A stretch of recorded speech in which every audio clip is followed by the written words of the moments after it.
Alright, guys, welcome back to another episode of the League Express podcast. My name's Jack Kearnan, and joining me as always is the editor of League Express, Martyn Sadler. And Martyn, it's the first weekend we've just had without rugby league. How are you coping? Oh, just about catching up on quite a lot of things, actually, Jake. It's we all need a rest at some point, don't we? But I tell you what, it did seem odd on Saturday not to be going to an Ashes game, which I'd done the Mm. previous three Saturdays, of course. So but it gave us a bit more time to work on putting League Express together. So be thankful for small mercies, I suppose you might say. And it's that time of the year now where there's no rugby league for several months, and the whole thing starts again early next year, I suppose. So we all look forward to that. But in the meantime, I think there's plenty to talk about, mate. So we better get Oh, mate, cracking. the news cycle doesn't stop, does it? No. But just to start with, mate, I didn't really prepare you for this one, but I was looking on totalrl.com earlier at the League Express poll, and the question is, what has been the most significant thing to happen in rugby league in 2025? Mm. The options are Australia winning the Ashes 3-0, the decision to merge the Championship and League One next season, Hull KR winning the treble, the financial calamity of Salford, the decision to elevate Bradford, Toulouse and York into Super League next year, or the resignation of the RFL Board of Directors and the return of Nigel Wood to the RFL as a non-executive director. So out of those options, mate, what would your pick be? Well, It's a probably big list. in a historic sense. If I were voting historically, you've got to say Hull KR winning the treble is the major, most significant thing to happen in rugby league this year. And of course, that's sort of amplified a bit by the fact that they've found it so easy to sell out the MKM Stadium in Hull, within a matter of 2 or 3 days for the Club Challenge clash against Brisbane Broncos. Um, that's it's been a remarkable year for Hull KR. They've actually, smashed a lot of previous records. They've become only the fifth club to win the grand final. They won the Rugby League Challenge Cup for the first time since 1980, I think it was, and it's been their year. I mean, they are clearly the club of the year, no matter which way you look at it. I mean, the other important thing from a non-playing point of view, the important thing is the resignation of the previous board of directors and the appointment of a new board headed by Nigel Wood, and I think that's obviously having ramifications. It's led to the decision to move to 14 clubs in Super League, although that was not his decision; it was a Super League club's decision. I hasten to point out, but um, obviously everybody now is committed to making that work, and clearly I hope it does work because if we can, have a 14 team competition that really generates a lot more interest, then that'll be great for the broadcast contract, and hopefully we'll get more money either from Sky or from elsewhere at the end of 2026. Of course, next year is the last year of that broadcast deal. Mm. And how Yeah, would we you have hope. voted, by the way? I think you would have voted for Um, the Kangaroos winning, wouldn't you? Surely, as an Aussie. oh, mate, it's well, out of all the results at the moment, it's probably one of the lowest ranked. I think 3.5% of people have ticked that box. I think everybody expected that. Yeah, yeah, yeah. It Yeah, wasn't a but I shock, was mean, it? yeah, that's right, that's right. But I tend to agree. I think obviously Hull KR winning the treble was a massive deal, and great to have a new club officially putting their name on the Super League title. But yeah, without a doubt, the Nigel Wood appointment, the expansion of the competition next year, it's an exciting time for rugby league, I guess, and interested to see what the new clubs bring next year.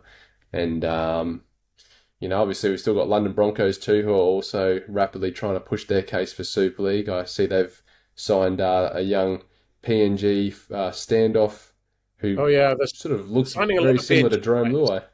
Yeah, They are, yeah. aren't they? You know, Well, it's in Jason terms, Dimitri, of course. Jason Dimitri, who is the PNG national coach. So, I suppose he's got quite an insight into PNG players. oh, And that's some of them right. are really great players, aren't they? Let's face it. As we've seen Oh, with, yeah. with Edwin Apapi at Lee, came out of the PNG Hunters, I think, and has done absolutely great things for Lee. So there's great talent there to be snapped up, and I think they'll go well for London next year.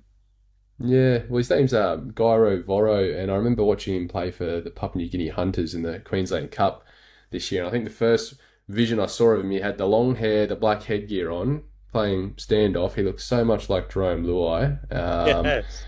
And I thought, this is just the PNG version of Luai. So interested to see how he goes next year, mate. And just on PNG players, I think if you're a club that's looking to build your social media presence, there's no better move you can make than signing some of these PNG players because they have a cult following of fans that will instantly Yes. follow your team accounts on social media and comment under every Yes, post. that's interesting, isn't it? Sign them to Yeah. boost your IMG grading score. Yeah, Oh, yeah. that's a new angle, isn't it?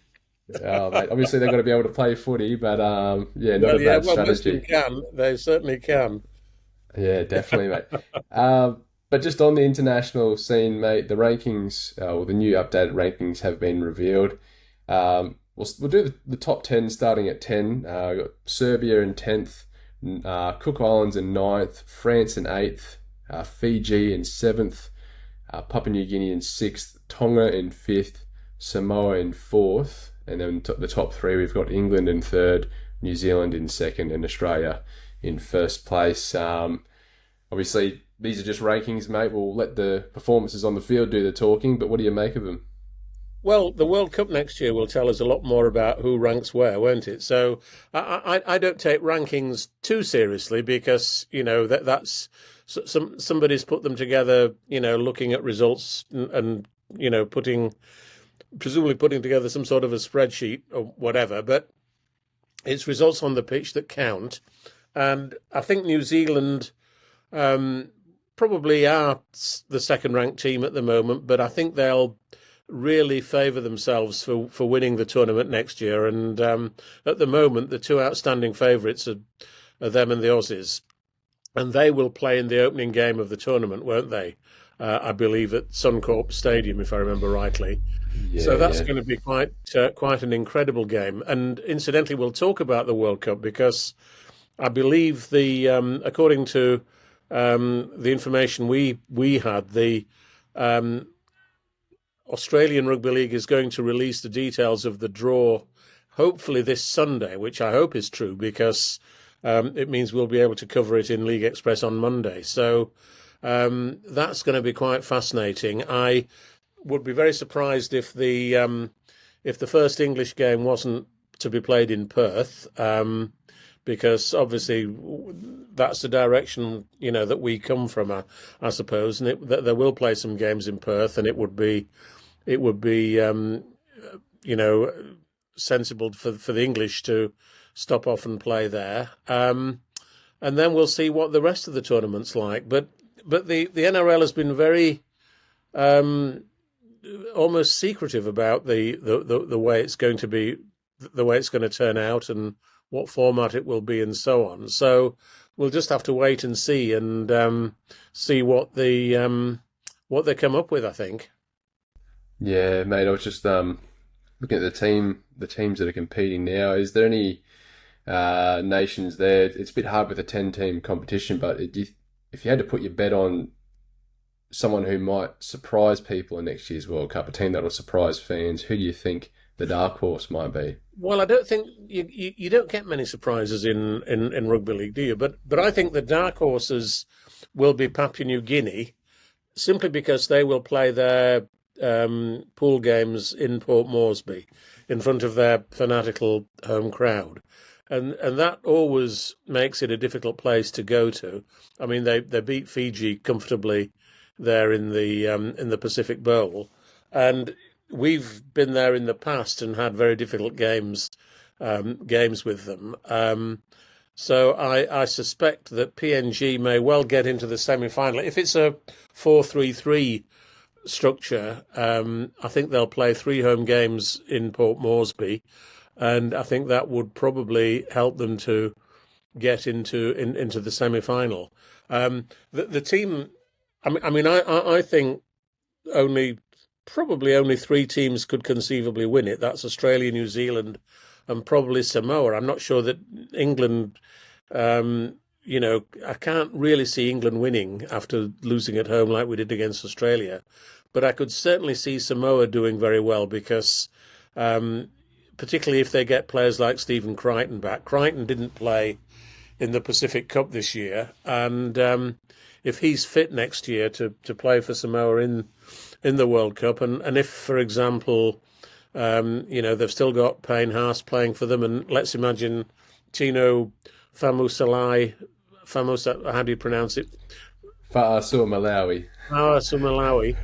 Let's assume that he played for Samoa as well. That would make them an incredibly strong contender, wouldn't it? So, I think I think they're going to be really up among the favourites, to be honest.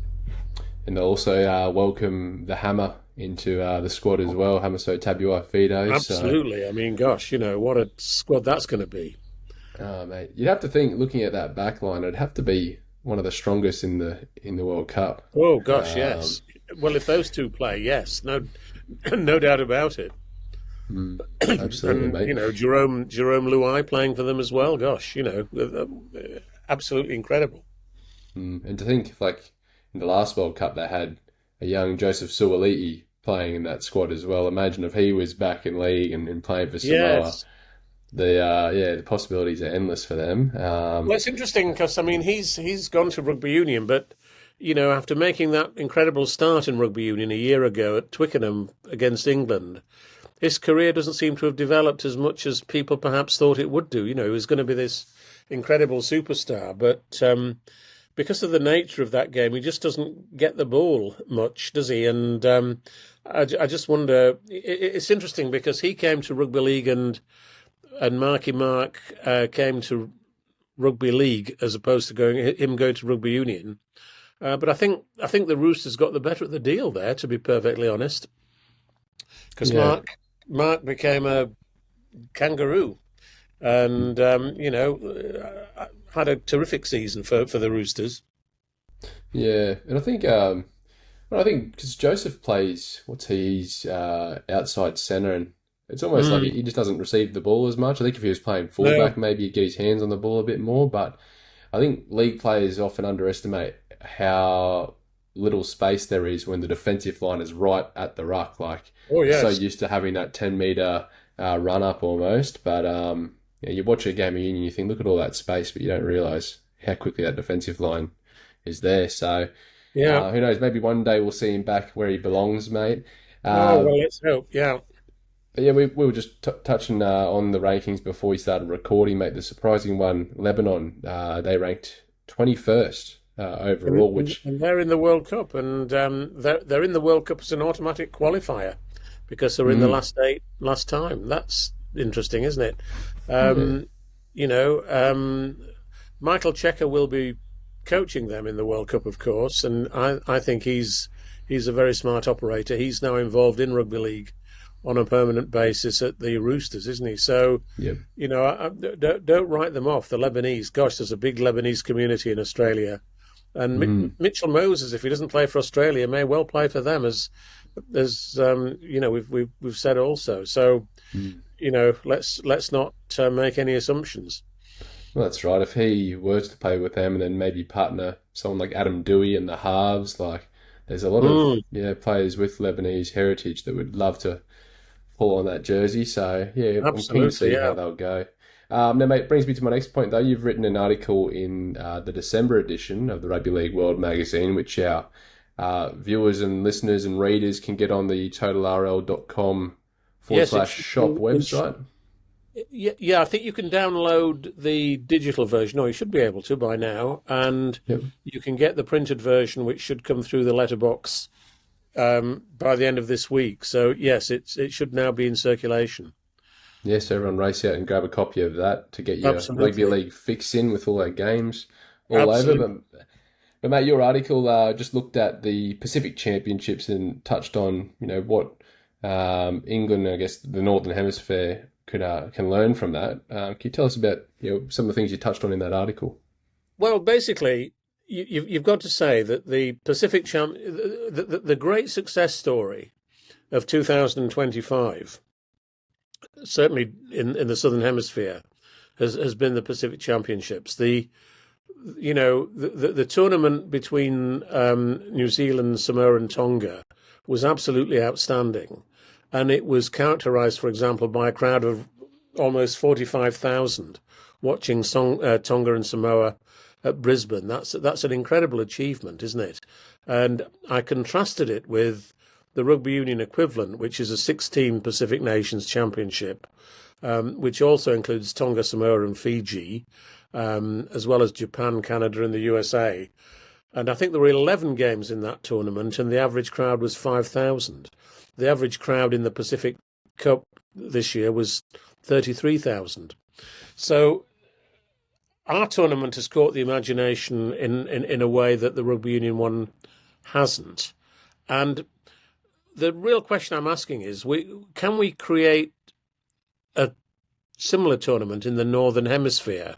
And in order to do that, we would need three major teams, obviously England and France. But the third team, I think, would have to be Wales. We need to look at how we can develop a Welsh rugby league team that would, in the long term, become strong enough to challenge England and France. And and it's very interesting what's happening in Welsh Rugby Union at the moment, because it seems to be imploding, Jake.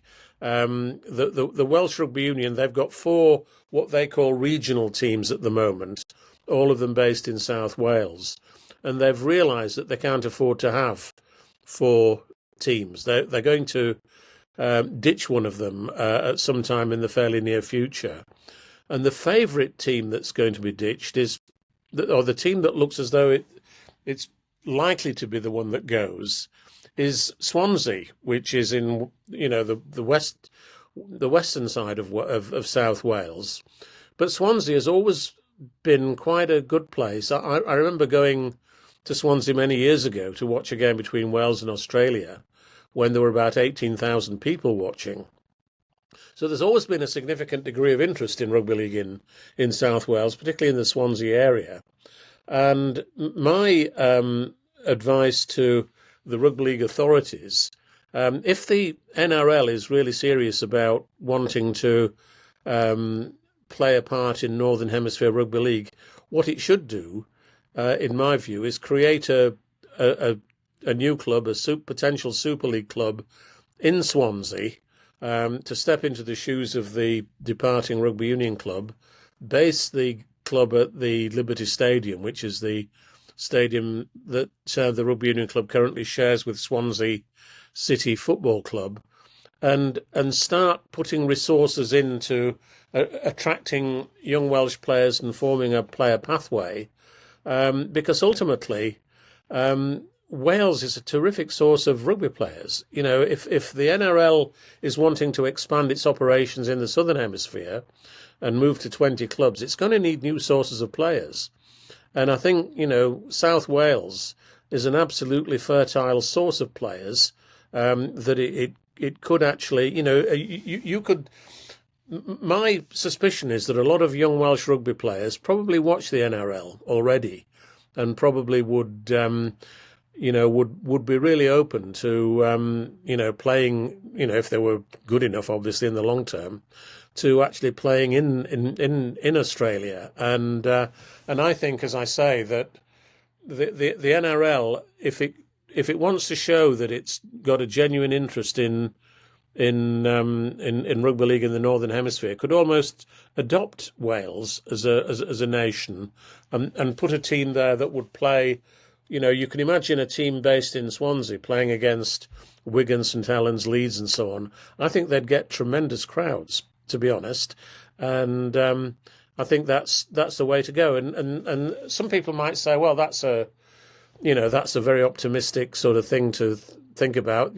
Can you imagine the NRL, doing something like that? Well, it's no more adventurous, I suppose, than playing games in Las Vegas, is it? Nobody would have imagined that happening not very long ago. So, you've got to say that Peter Vlandis has got terrific vision for the game, and I'm just really trying to sort of say here that part of his vision should be, if he's really serious about rugby league in our part of the world, he ought to look at South Wales and see what. Interestingly enough, I was reading an article in the Western Mail, the Welsh national newspaper, earlier today, and it was talking about a meeting that the Welsh Rugby Union had with one of the 4 regional clubs in Wales, and it was scheduled for a 3-hour meeting, and this was with the Dragons, who actually play in Newport. And after 10 minutes, the Dragons just walked out of the meeting. They were so cheesed off with, the Welsh Rugby Union wanting to control everything and so on. So there's a lot of unhappiness in Welsh Rugby Union at the moment, and I think it's giving us a real opening for developing our sport down there. There's already a lot of young people playing rugby league in Wales, and I think this would be a tremendous development for our sport and for Welsh sport more generally. And let's not forget that in the English Rugby League Hall of Fame, there are already 6 Welsh players named in the Hall of Fame, which is quite incredible, really, when you think about it. Yeah, and like I said, mate, there's obviously a strong connection there over our history with Wales as a nation. But I wonder if we were to go into that area where the club, was to be taken from, I wonder how open the fans would be to switching their allegiances to rugby league. You have to think they would feel like they've almost, been backstabbed by their own sport a little bit. And yes, I think they would do. Yeah, I think that who knows? I mean, you never know quite how fans are going to react. There are some people in Wales who are sort of rugby union forever and won't even look at rugby league, and there will be some of those people in Swansea. There's no doubt about it. But I think the other reaction is the one that you suggest, which is to say, that the Welsh Rugby Union has turned their back on us, and we don't want anything more to do with them. That's what some people might say. Just in the same way as if you imagine, up in the north of England, if the Rugby Football League said they were going to throw Hull FC out of the competition or something ridiculous like that, Hull FC fans would obviously probably all start watching Hull City Football Club rather than Hull Kingston Rovers. So that's how it works, really. People are very club orientated in sport, and I think that would probably be true of Swansea Rugby Union supporters. Yeah, it's a great opportunity, mate. And before we started recording, I was just looking at some players that have already represented Wales or have ties to Wales through heritage, and you got players like Lewis Dodd, Harry Smith, Morgan Knowles.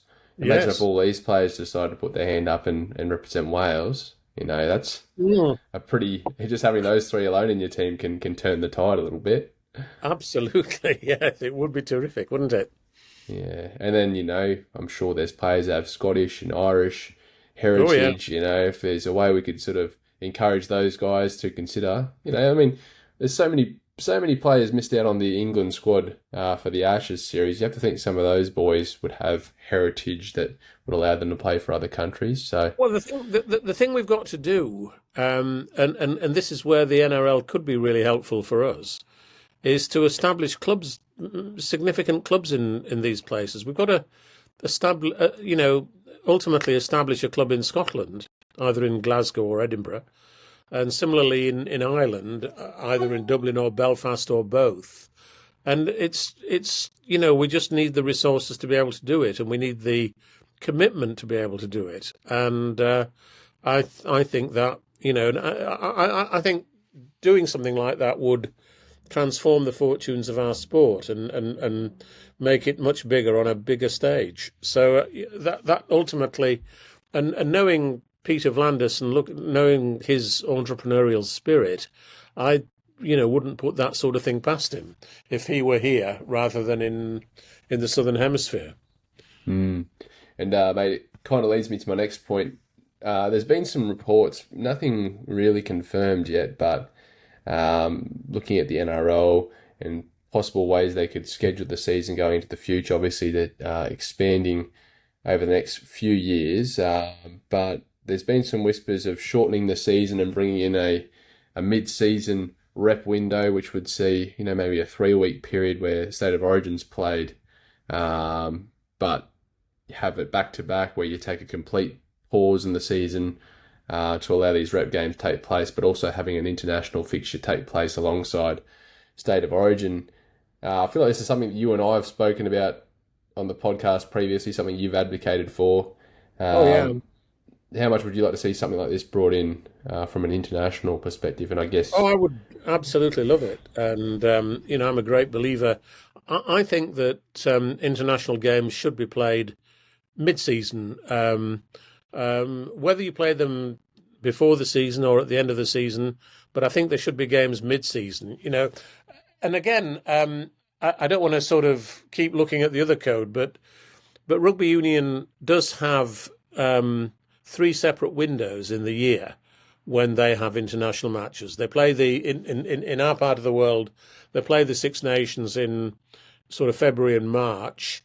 They then play they then send touring teams to the Southern Hemisphere in June and July, and then they have the home internationals against the touring Southern Hemisphere teams in November. So they have 3 big bites of the cherry, and it's not surprising that their internationals are big events. They do it properly, and they're showing us how it should be done. Basically, Jake, our biggest problem is that we haven't got the same number of major international teams that they have.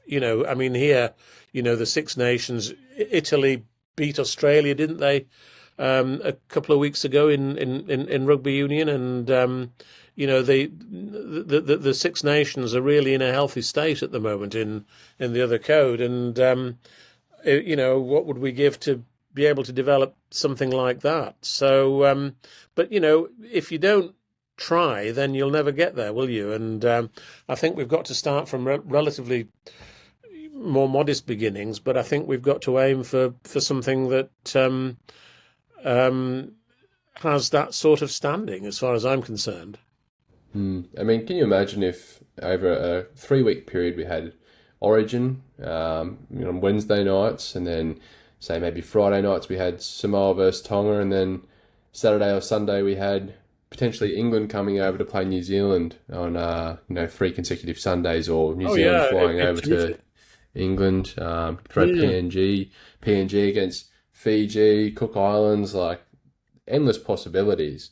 And the perks of that is obviously the NRL and Super League would most likely have to take that 3 weeks as a break period, but yes, it stops the players from having to back up and make that decision about whether they're going to back up after playing midweek State of Origin games. And that's with player welfare. Obviously, we're doing a lot to sort of mitigate concussions and things like that. And I think this would be a great step in the right direction to try and preserve the players in their careers. So I hope they bring it in, mate. I think the length of season, they were talking maybe a 19-round season, which would be obviously down from 27. But assuming we get to 19 teams, you play each team once. Doesn't really matter if it's home and away, I guess, but that would allow for there to be a 3-week window in the middle of the season. So fingers crossed they get it over the line one day, mate. We'll have to wait and see. Certainly reducing the length of the season in both hemispheres is quite important. And this idea that teams need 13 home games in order to be financially successful, we've got to get away from that. We've got to realise we've got to do what the NFL does, which is have fewer games, but all sellouts, basically. The fewer games you have, the easier they are to sell out. But and importantly, it's better on the players that you don't overexpose them. The idea that players are playing with injuries all the time is crazy. You can treat your players better if you have a shorter season, and I think that's really important. Mm. And I don't know how you felt watching some of the end of season internationals, mate, but it just kind of felt like some of the players were just getting by. Some of the players looked a bit tired, I felt, on the Well, of field. course. Yeah. And you can expect that after, especially for Storm, Broncos, Hull KR, our Wigan players who have just pretty much been non-stop from, early Jan, February. Yeah, they desperately needed a break. There's no doubt Yeah. about it. Yeah. So, imagine watching some internationals middle of the season when everyone's fresh. I love the idea. Yeah, so Um, but mate, move on to the next point. Ryan Pappenhausen, Zach Lomax. A lot of talk around them at the moment with rumours that they might go to R360. Zach Lomax has been granted a release from Parramatta Eels after 1 year into his 4-year deal with Parramatta. They must be filthy. But I think there's been some headlines today and overnight that their agent, Clint Schifosky, former Canberra Raiders, Queensland Maroons player, Catalan Dragons player as well. Catalan Dragons, can't forget that. But yeah, apparently he's come out and said he's going to have no more dealings with R360 going forward. I think he's a bit worried about a 10-year ban on himself. What are your thoughts on this, mate? Well, I There think hasn't been many signings from R360 from the sounds. I think R360 is a complete hoax. Personally, I think it's nonsense, and I don't think it'll ever get off the ground. Having said that, money always talks, and if there is a load of money behind it, then potentially it could work. But the rugby union authorities have made it clear that any player who partakes in R360 will not play International Rugby Union, and that is what most players want to do. So that effectively cuts them off.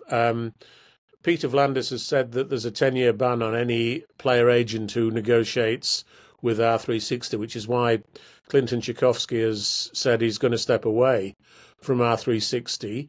Pappenhausen and Lomax are two quite contrasting cases, because Pappenhausen has more or less said that he wants to take a year completely away from playing rugby league. He just wants a break from the game. He doesn't want to play in 2026 because he wants to do something else with his life next year. And as a young guy, who can blame him? Rugby league is an immensely demanding game. And, when you're a young man like he is, obviously quite an intelligent young guy, with looking at the world, so to speak, there are other things that he might want to do, and I can't blame him. Whether he thinks he might sign with R360 if it exists in a year's time, who knows? But Zach Lomax is a slightly different case. He's walked out on Parramatta, and they seemed quite ready to release him, didn't they? Although you've said they must be filthy about it. I'm sure that's true, but there were the old principle that if a player's not happy, then there's no point keeping him. That's what they seem to have done there. But nobody's quite sure what he's going to do now. And, there's been some talk of him possibly playing in French Rugby Union, which certainly is quite a wealthy competition, and he may conceivably end up doing. But my suspicion is that Zach will be back in the NRL, within 2 or 3 years, and he will be a very valuable player for somebody to sign in that competition down the track. I don't see him staying in Rugby Union, for example. So but those are the only two players who have really, consistently been linked with this supposed R360, apart from Payne Haas, of course, who is probably the third player who they seem to set their sights on. But I can't quite see Payne Haas leaving rugby league, especially, that there's a World Cup next year. He's going to play for Samoa, so I think he'll still be playing rugby league next year, and we'll see what happens after that. So, I think the threat is from R36 is a bit overblown. I don't think things like that work out. There was also some talk about Zach Lomax possibly playing in Major League Rugby in America, but that's imploded. I mean, they're down to 6 teams now. Major League Rugby was supposed to emulate Major League Soccer, which has been a tremendous success in North America, but it's just not taken off, and clubs have gradually closed down their operations and realised that it's not a saleable proposition. So I don't see him going there to play in such a minor competition as that. So we'll see what happens, Jake. But it's a shame to see Zach Lomax and Pappenhausen going, because they're both terrific players. But as I say, they've both got their own reasons for doing what they've done. And good luck to both of them. Yeah, and I've got no doubts Lomax has probably taken up a decent chunk of the Parramatta Eels salary, and I think that you touched on it there. If he wasn't happy there, I'm sure Jason Riles, that new system, that new culture he's trying to bring, I think anyone who doesn't want to be there, he's just getting rid of. So you can't blame him for that. Well, be interesting to see what happens. Mate, another news topic. We touched on it a little bit earlier, but World Club Challenge tickets all sold out. It'll be hot property getting along to that game. You assume it'll be a pretty hostile Hull KR crowd, or do you think there'll be some Aussies in the mix there? Well, there are 2 small sections of the stadium reserved for Brisbane Broncos fans, Jake. So if you want to get over here, mate, book your ticket and and come and support the Broncos. I think you'll be a bit outshouted on the night. I think the Hull KR fans will create an incredible atmosphere. 24,600, capacity on that night. I think it's going to be an absolutely fantastic occasion. And I'm sorry, mate, but I really do hope that Hull KR win it. Yeah. It's just amazing. I mean, I was talking to Paul Lakin about a week ago, before tickets came on sale, and Paul said, Paul's the chief executive of Hull KR, and he was saying that he hoped that they'd be able to sell the stadium out by Christmas. And it took them about 2 days to sell it out. And I texted him to say, well, Christmas has come early, Paul, and it clearly has for Hull KR. And it's incredible to think that those sales. You don't often see tickets being sold that quickly for rugby league events over here. I mean, they did sell quickly for the Ashes games at Everton and Leeds, but it's great to see tickets selling out so incredibly for that amazing game. The first time the World Club Challenge will ever have been played in the city of Hull, and it's just going to be absolutely incredible, isn't it? Oh yeah, mate. I'm gonna have some serious FOMO if I can't get over for that one. But I'm excited, mate. The last 2 years we've only really had one World Club Challenge when I was over there, but I was obviously going for Wigan after Panthers beat my Broncos in the grand final. I wanted to see Wigan smash Penrith, but now I'm in that situation now where I've got some skin in the game, so I don't know if I can. I don't know if I could barrack for the Rovers, unfortunately, mate. But I'm just hoping for a tight contest. I think when the Rabbitohs came over at the start of 2015, coached by Michael Maguire, I think they played pretty well over in England in the World Club Challenge there. So yes, they did. Hopefully, Madge can get the boys up for this one. They've already been looking at training venues and hotels and all sorts of places like that. So it's going to be. They're going to leave no stone unturned in trying to win. Madge is the sort of guy who will want to win and win comfortably. There's no doubt about that. And it sort of brings me back to our point we spoke about, a few topics ago. But wouldn't it be nice if we could just play the World Club Challenge a week or two after the grand final with the same It would team be lists, it you would be know? so much better. Yeah, Because it Warrior would be so Hargraves much won't get to play now. Tyson Smoothie won't get to play, although he'll be over there. We might be able to better. see if Wakefield would do a deal for him for a one game loan. But Yeah, yeah, I think if we didn't have to play a big international series at the end of the season, we could accommodate a World Club Challenge a few weeks after the grand final. But it would be great, wouldn't it? oh yeah. Now, mate, the other thing I was going to ask you, any update on the Oldham coach search situation? Well, Uh, no, Mike Ford is going to be the director of rugby there, and they're looking for a coach for him to work with. So there's no news yet as we speak, but I'm sure they'll be making an appointment in the not too very distant future. So, but I'm just not sure who that will be. yeah, we'll wait and see. Sean Long, any news on where he's going to go after No, no, departing? I've not. Again, I've not heard what his plans are, to be honest. But again, I'm pretty sure that he will pop up somewhere before too long. I can't see him being out of the game for very long.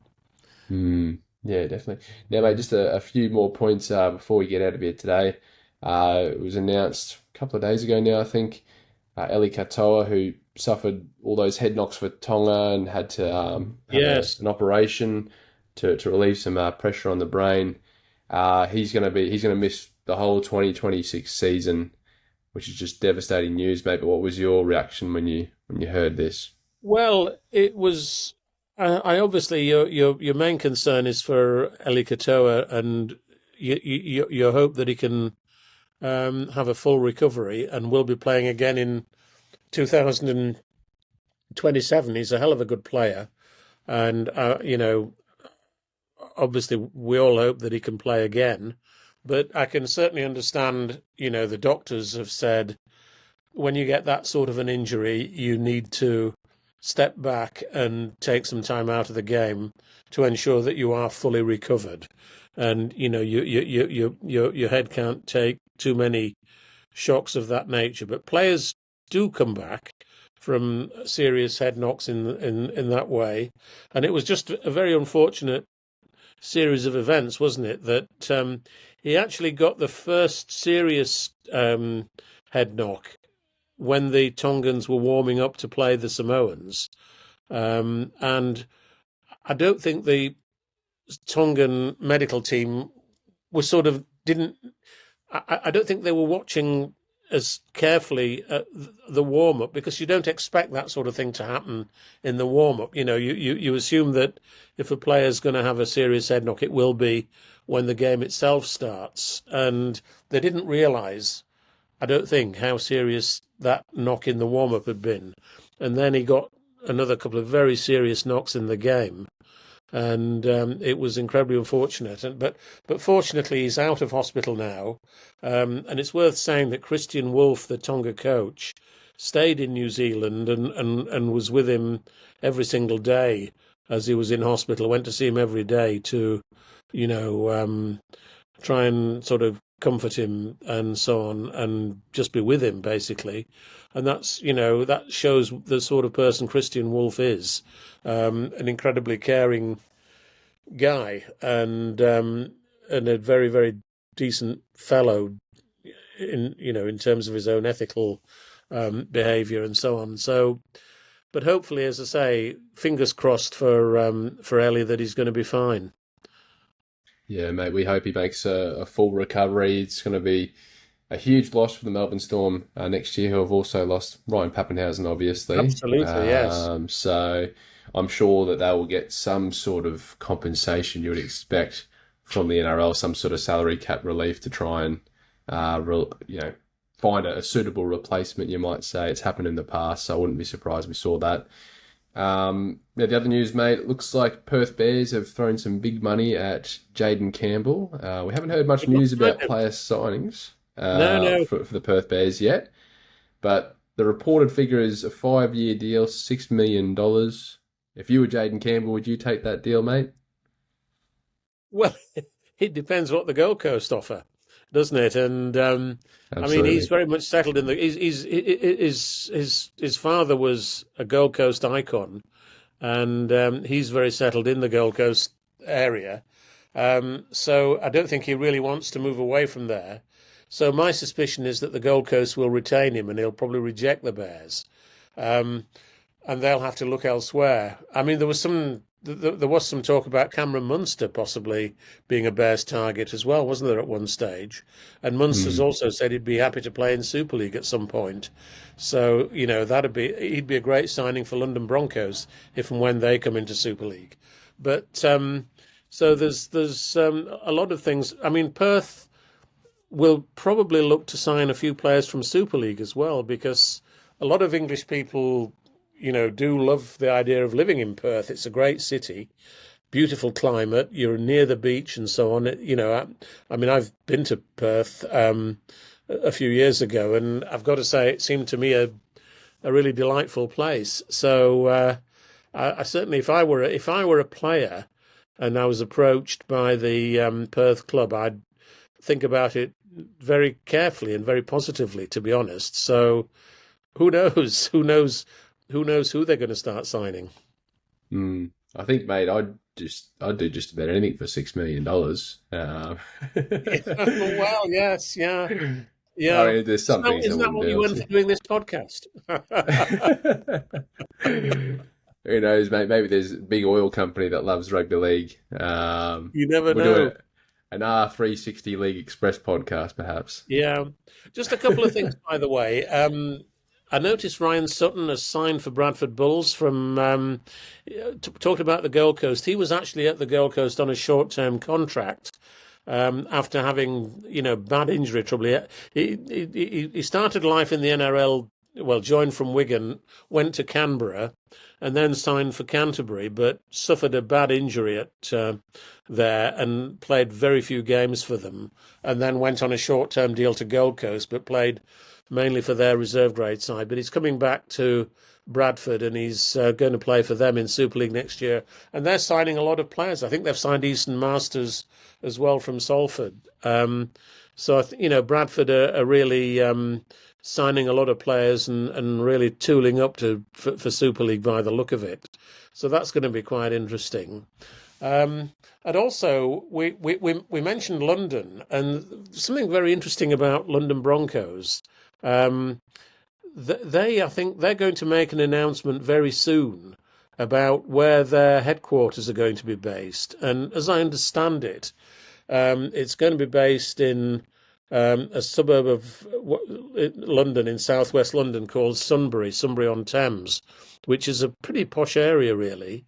And I believe I think they're going to buy the an incredible facility which houses about 5 different rugby pitches, and used to be the headquarters of the old London Irish Rugby Union team that went into liquidation.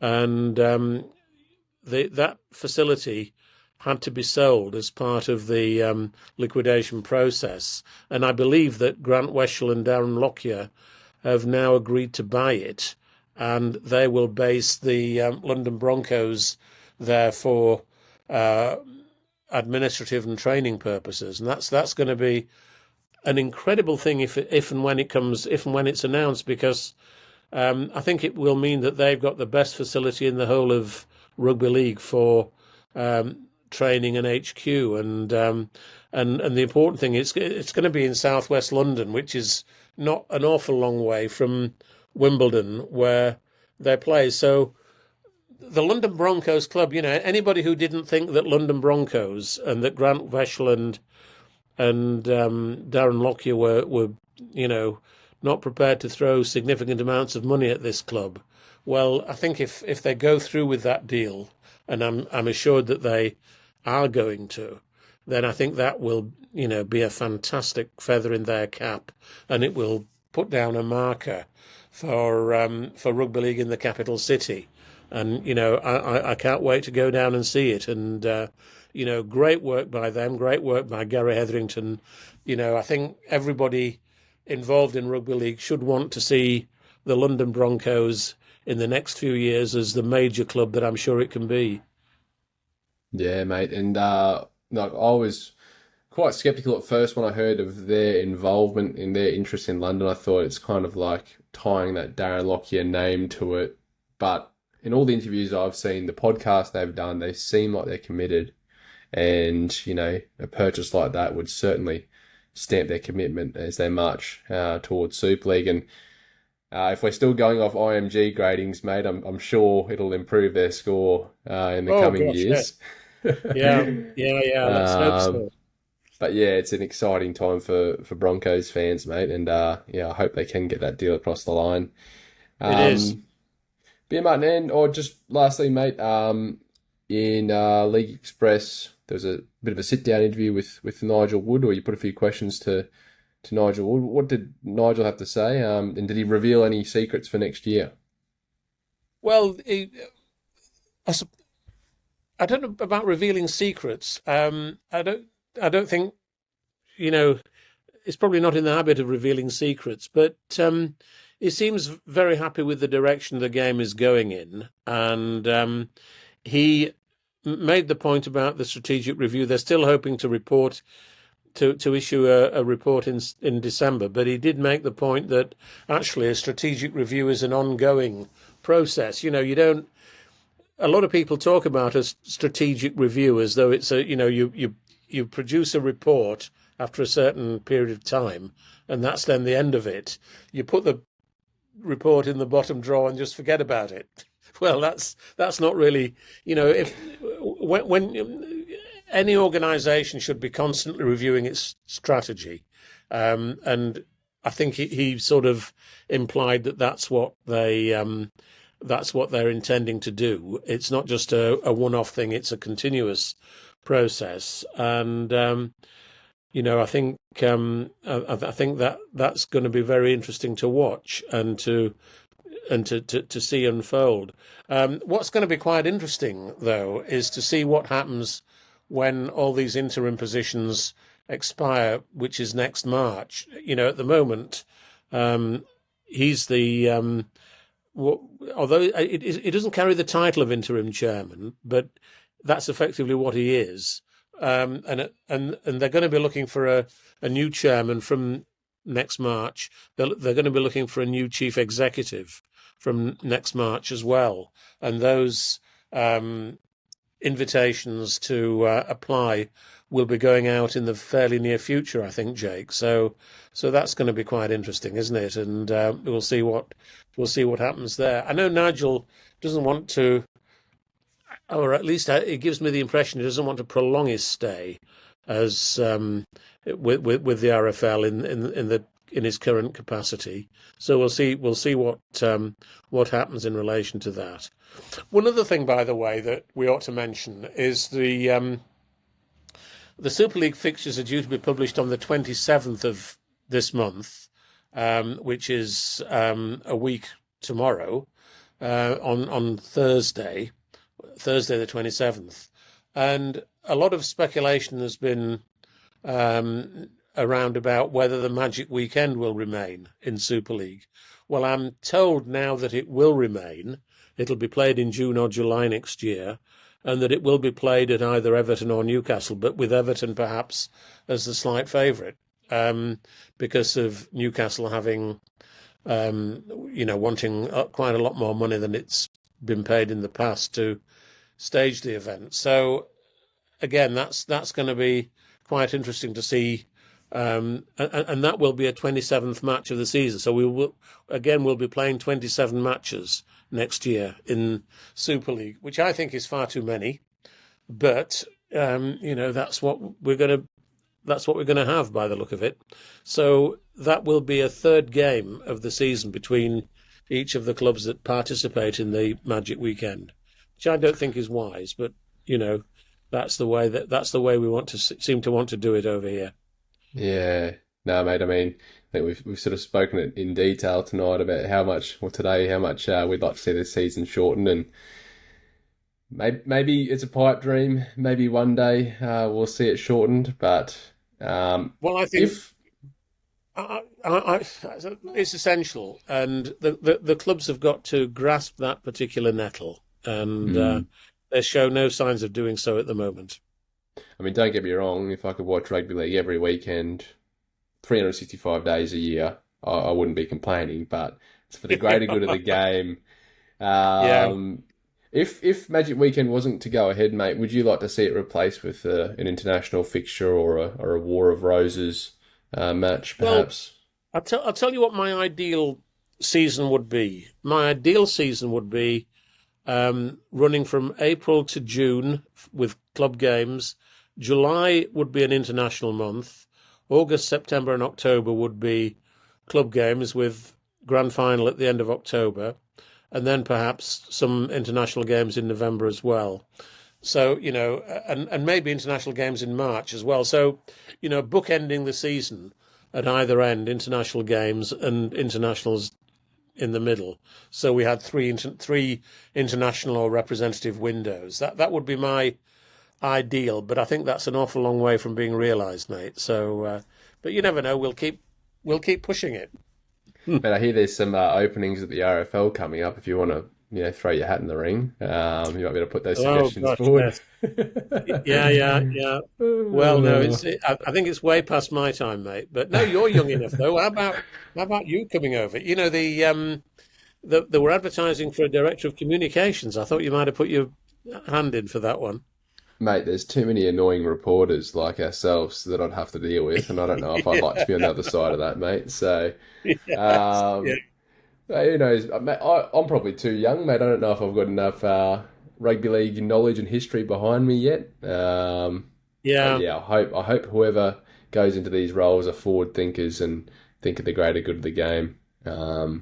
Yeah. Can only hope. By We the can way, only hope. just on the subject of the RFL and its communications, I think Andy Wilson, who is the communications manager at the RFL, he's in his final week at the RFL this week. I think he leaves on Friday and goes on a short holiday, but then we'll be looking for pastures new. So let's just wish Andy all the very best and for his future.